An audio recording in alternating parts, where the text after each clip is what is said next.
Best of r/entitled parents episode 97. Subscribe for Reddit videos daily. So in the early 10s, I worked for a prominent hardware store. I sold paint and paint accessories. We had some sensitivity training that included a wide variety of subjects. But we also were told that corporate were doubling our mystery shoppers, so we had to be extra sharp the next couple of weeks. I am minding the paint counter when a 7-ish boy walks up.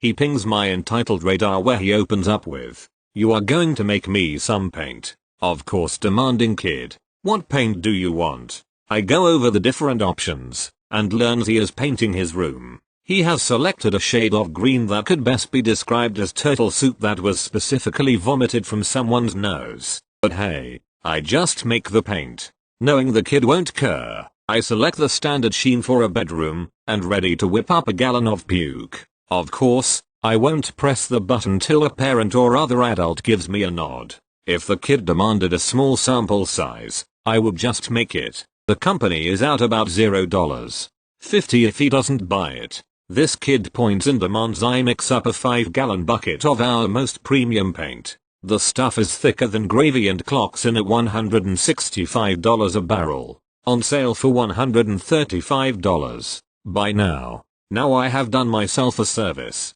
I have had my hands spread and clearly visible on the paint bay. I never reach over the bay and even ask the kid to place the paint swatch he selected on the desk for me, rather than take it from him. I had him pegged as a mystery shopper's kid, which is something we were warned about. So there is no way in paint hell that I am making $165 off product for a kid who could fit inside the paint can. I tell the kid he needs an adult for me to start that up. He turns from commanding to demonic with the flick of a switch and demands that I make his paint. After a few more no's, he runs away. All is well, though I expect either a Karen or a mystery Karen on my case any minute now. But time passes and soon, I am called over by my area manager. He takes me to the back of the store, clearly upset at something. We go to his office. He asks me about a kid. Oh boy, here we go. I give him the rundown and he says I need to wait in the office and talk to no one, especially Karen.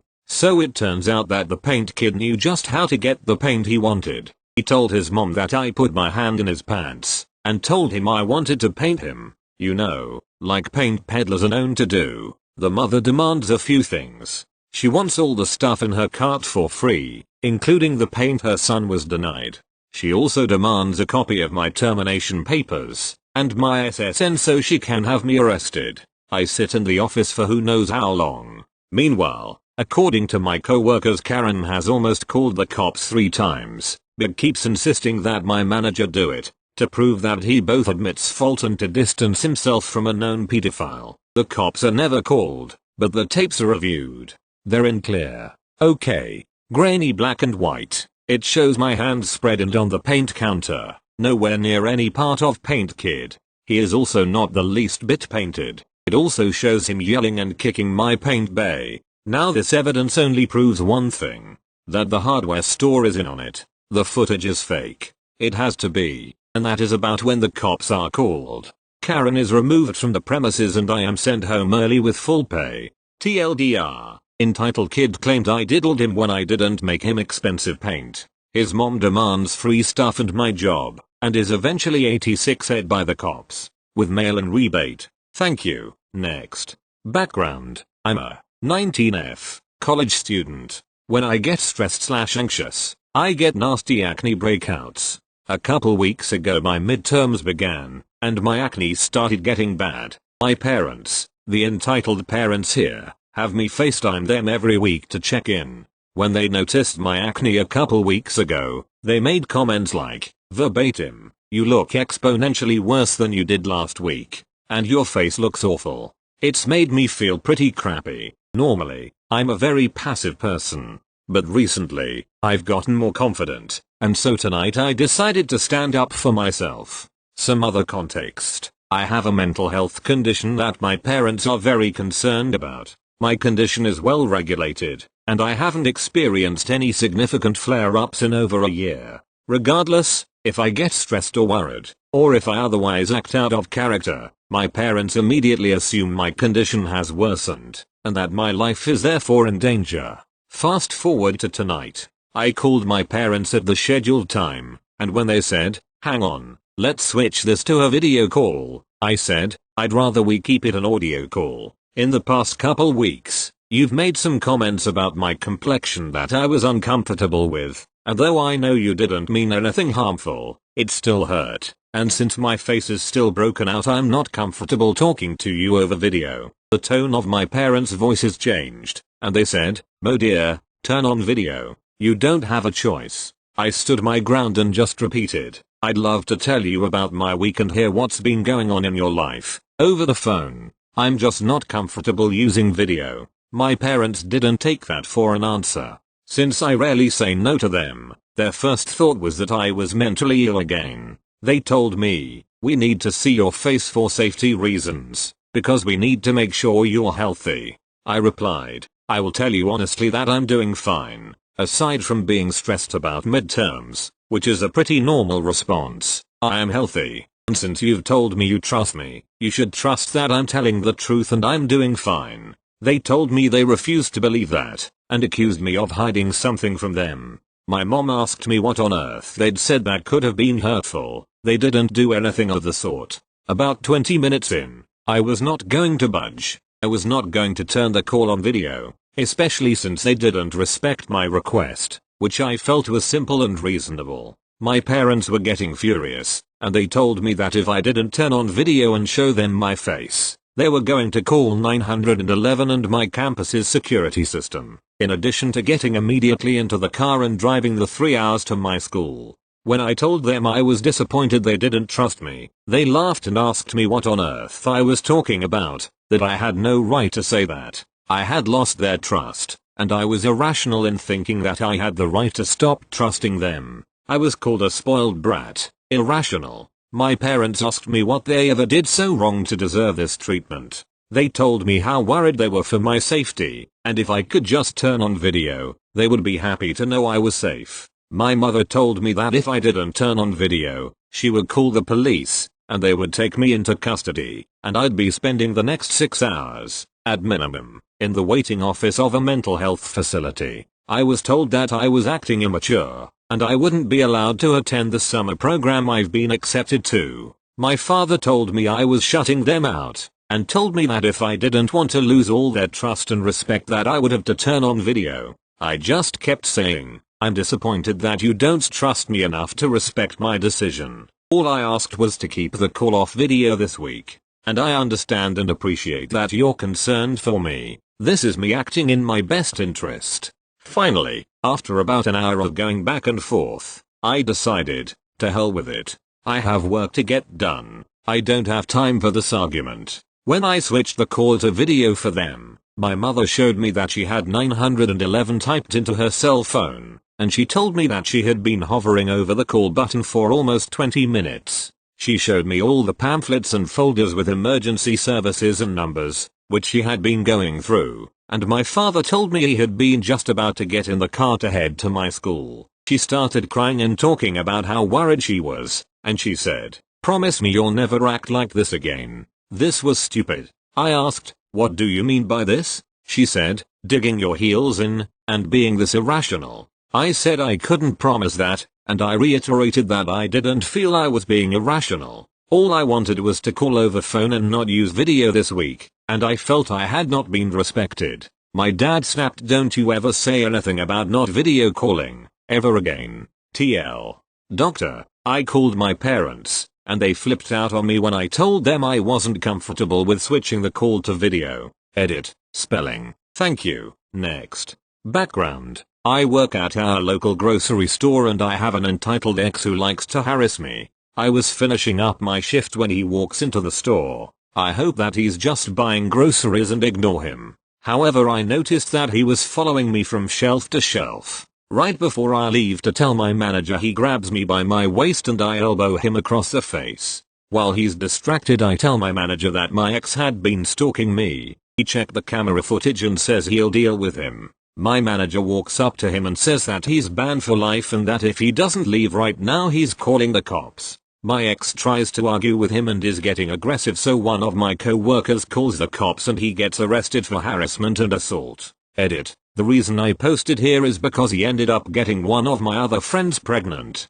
Thank you. Next. So, many asked for another story. Here is one more for the moment. TLDR at end. I have 2 boys that are now driving. My mill decided one Christmas recently to gift them a broken down mope so they could get to work. Fun part? Didn't run. At all. I suppose they could walk next to it? So, my parents decided their gift to the boys that same Christmas was to have the moped fixed so they could use it. Enter entitled parent / choosing beggar. Here is the cast. Me, musical enchantress Mill. EP boys. B my parents. P. So, P fixed the moped and things are great. B loves it and my P have a camper at a seasonal campsite and it is perfect for them to get around it when they visit. But, all good things must come to an end. Shortly after a camping trip with family, I get a text from EP that said, "Is the moped in your garage?" Me, "Yeah, why?" EP, "I'll be there around 4 PM tomorrow to get it.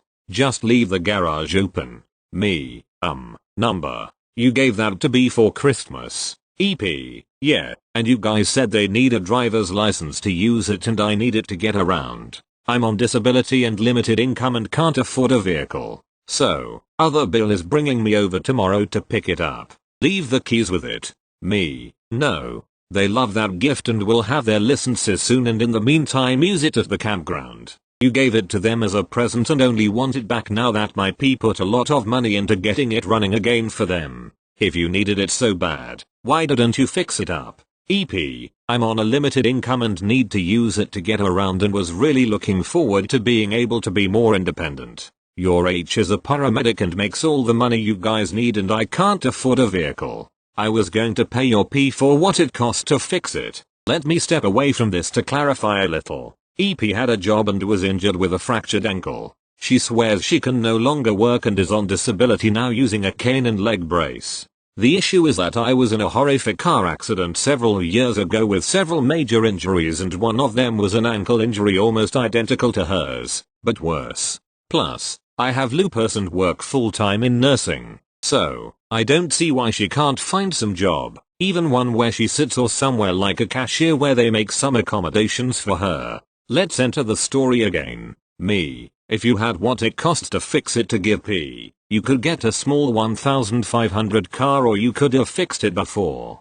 The fact is that you gave it to your grandchildren and you are not taking it back. His job doesn't pay for all we need as we had other expenses to pay too. And I had the same injury EP, and was able to go back to work. You will not take that bike away from B and will need to make other arrangements. EP, that bike is still in my name and I could say you stole it and won't return it. ME, go for it and I have these messages and others to show it was a gift to your grandchildren. It won't be here, so don't show up here. I called P and had them take the moped that day to their house just in case and cut her off for a long time after that. TLDR. Mill gave non-working mope to grandchildren. Other grandparents get it working and she wants it back. Threatens to say we stole it. Thank you. Next. So I'm the manager of a popular fast food chain and our store is crazy when it comes to service because of the demands of the owner. You get better service in our dingy little burger joint than a 5-star restaurant. We rush to open the door for our customers as they enter and leave. We serve them at their table, clear away the dishes, and we bring mints at the end of their meal. I'd also like to point out that we are not allowed to take tips and if customers do leave tips, it goes to the owners. Also, we always go to the table after the customer has had a few bites to make sure everything is to their satisfaction. Anyways, this EM was dining in and apparently, she is a regular though I've never seen her before. She comes up to me in the middle of a huge rush. EM, excuse me. Me, hello, can I help you? EM, your employee was really rude. I want her fired. Me, may I ask what she did to upset you? EM, I told her my son's order tasted disgusting and he refuses to eat it. Your employee refused to get me a new one.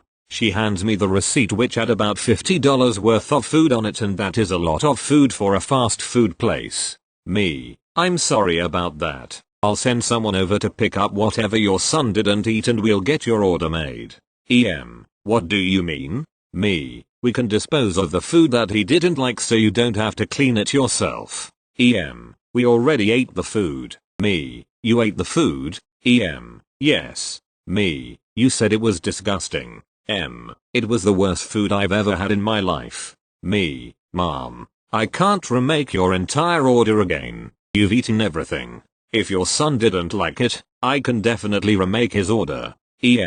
But it was gross. At this point, her server overhears and joins in the conversation. Server, Mom, I asked you if everything was to your satisfaction a couple of minutes after we gave you the order and you responded everything is fine. Well, it wasn't. Just give me the whole order. Me, I'm sorry Mom, but I cannot do that. She went nuts. I can't believe this is happening. I've never been treated with such disrespect. My son deserves to eat with his family. He will feel self-conscious with everyone watching him. Me, Mom, I am only able to fix what was wrong with the order, which is your son's food. The service here used to be amazing. It took us 3 years to beat you guys to the door. I told all of my church friends how good you guys were. Now you want to embarrass me? Me, I'm sorry you were not satisfied with the service today. She cuts me off. I'm going to tell all of my church friends about you and your scam. We are going to get you fired. She proceeds to storm out without her children, who are scurrying after her once they realize that she wasn't coming back. I brushed this off and sent my report into the owners in case they called corporate. 1 week later, I'm working the same shift and in walks EM's son children. She comes up to me and smiles. Hi, I'm wondering if you are hiring here. Me, obviously stunned. What? I'm looking for a job and I absolutely love the service here. I want to apply. Me, what? You want to work here? Yes. Your service is amazing. It took us 3 years to beat you guys to the door. That's how good you guys are. We always recommend our church friends here. I really want to be a part of this team. At this point, I'm at a loss for words. I put on the sweetest smile and said, lady, I can assure you that I will never hire you and I will make sure that none of our other locations will hire you. You are the last person I want on my team, so I will not be accepting your application. I don't think anyone has ever spoken to her like that before because she just stood there with her jaw flapping open and shut, trying to process what happened. To be honest, I wasn't even sure what happened. I had never spoken to a customer like that before and it was very thrilling. Since she didn't say anything, I continued, you are more than welcome to tell your church friends what I said. And I walked to the door and held it open for her. She was silent as she walked out and didn't even acknowledge me when I wish her a lovely day. Edit. I just want to add that I live in Canada. Edit 2. Since so many of you are asking for clarification, she said beat you to the door because our staff always opens the door for customers. It took 3 years for her to open the door for herself. Thank you. Next. Mandatory on mobile. Also, this isn't my story but my sister's. Also a quick warning. This story involves the death of a dog. This happened when my sis used to work at a vet clinic in town and this story happened on a Valentine's Day weekend. Cost sis my sister. ED entitled dude. Vet head vet/owner. CW coworker. My sister was behind the front desk where people check their dogs in for appointments and to check out toys and such when ED walks in with a very sick and very young black lab. The puppy wasn't even able to stand up and was puking very bad.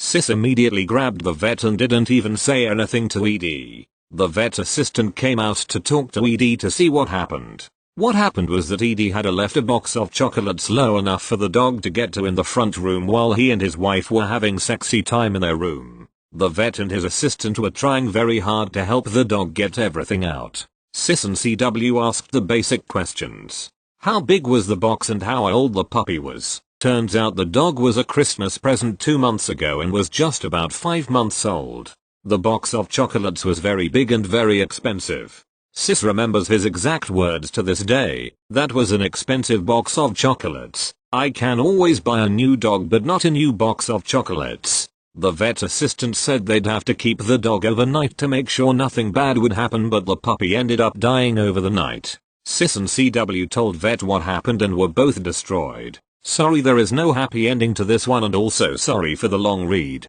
TL. Doctor, ED neglects dog when it eats a box of chocolates and doesn't care when it dies because of him. Edit. Just to clear up some confusion, vet was not going to give the dog back if it lived. He thought about calling the police, but it wouldn't have gone anywhere and didn't want bad PR on his business, which is really shitty on his part. A month later, sis ended up quitting with her coworker. Thank you. Next. I'm in college and currently work 2 part-time jobs. One is at a performing arts theater on campus. I work as an usher, in the box office, and occasionally do publicity work. All the shows at my theater are put on by the fine arts majors at my school. This happened 2 nights ago. It's opening night for a play, and, like every opening night I've ever worked, it's sold out. However, at my school, university students get into these shows for free. It's not uncommon for a student to reserve their free ticket and not show up, since they don't lose anything. So to prepare for no shows, we always have a waiting list. When you come up to buy a ticket, and we inform you that it's sold out, we'll put you on the list and seat you just before the show starts if we have room. We almost always seat at least the first 5 people on the waiting list. I'm in the box office giving people their reserved tickets and whatnot. The lobby is packed with people waiting to get in, when a middle-aged man, his wife, and son show up. Dad, 3 tickets to the show. Me, I'm sorry sir, it's all sold out. Dad, cutting me off. I just saw you give those people tickets. Me, yes, they pre-ordered their tickets. However, I would be more than happy to put you and your party on the wait list, and if there are any no-shows, we'll have you seated before the performance starts. Dad, well, we just drove here from city that's about 2 hours away, and my daughter is in the show. Me, I'm sorry about your drive. The waiting list is currently quite short, and if we put you on it now, I'm sure we could get you seated before the show. Dad, I don't want to be on the waiting list. We drove here from the city, and there was no indication that we needed to reserve tickets in advance. Literally every single piece of promotional material for the show has 2 numbers and an email you can contact to reserve tickets. I know because I made them. Me, it's often not necessary to reserve tickets for the shows, as we don't often sell out. However, reserving tickets is the only way to guarantee a seat in the event that we do sell out. Now I'm sorry sir, but if you don't want to be on the waiting list, the best I can do is reserve you 3 tickets for another night. Dad, so you're telling me I can't see my daughter's opening night because you didn't inform customers that tickets need to be bought in advance? We already drove all the way here, you better get us into that auditorium. Thankfully my manager came over at this point because the man was raising his voice. My manager pulled him aside and told him everything I told him. The man continued to be pissy and left the theater with his wife and son. Best part? He would have gotten in had we put him on the waiting list. But no, he had to go be an ass. I have a lot of stories of just awful people from the box office, but this happened a few nights ago, so I thought I'd share.